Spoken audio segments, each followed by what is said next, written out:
बिहार चुनाव के बाद से ही विपक्ष किसी न किसी मामले को लेकर नीतीश सरकार पर लगातार बयानबाजी कर रहा है। ऐसे में हालिया में बिहार के गयाजी में गोली चलने की घटना हुई, जिसे लेकर आरजेडी ने सोशल मीडिया पर पोस्ट कर नीतीश सरकार पर बिहार में कानून व्यवस्था ठप करने का आरोप लगाया है।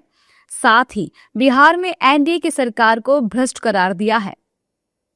गयाजी में फिर चली गोलियां।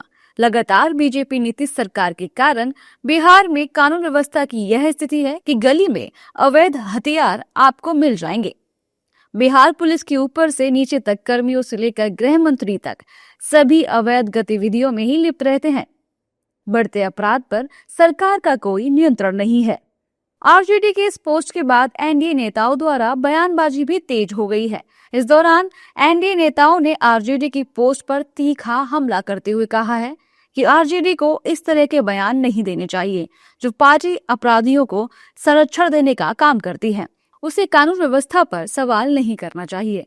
राष्ट्रीय जनता दल के पास कोई काम नहीं है तो वो रात भर इंतजार करता है कि कहीं भी पूरे बिहार में 15 करोड़ की आबादी में एक आध गोली चल जाए। लेकिन राष्ट्रीय जनता दल को ये एहसास होना चाहिए कि अपराधी कानून के राज में बच नहीं सकता है। या तो वो लंगड़ा होगा या ऊपर जाएगा, सब व्यवस्था है। जो जैसा अपराधी होगा, जैसा कर्म करेगा, उसको पहले हम लोग बोलते थे कर्म किए जा फल की चिंता मत करे इंसान, जैसा कर्म करेगा वैसा फल देगा भगवान। तो ये भी फल अब शुरू हो गया है बिहार में। इसलिए राजद का अगर कोई आदमी वगैरह हो तो थोड़ा सा उसको सतर्क कर दे, ठीक ठाक हो जाए। काहे कि अब अपराधी बिहार में टिक नहीं सकता है। देखिए, देश के किसी भी राज्य में घटनाएं कभी भी और कहीं भी हो सकती है, लेकिन इन 20 वर्षों में जिसने भी अपराध किया उसके खिलाफ कार्रवाई हुई है। गया का भी पूरा प्रकरण अपवाद नहीं है। यहाँ भी जो लोग भी जवाबदेह हैं उनके खिलाफ गया की पुलिस कार्रवाई कर रही है और आगे कार्रवाइयों का सिलसिला जारी रहेगा। देखिए, राजद को इन सब मामलों पर बोलने का हक ही अधिकार ही नहीं है।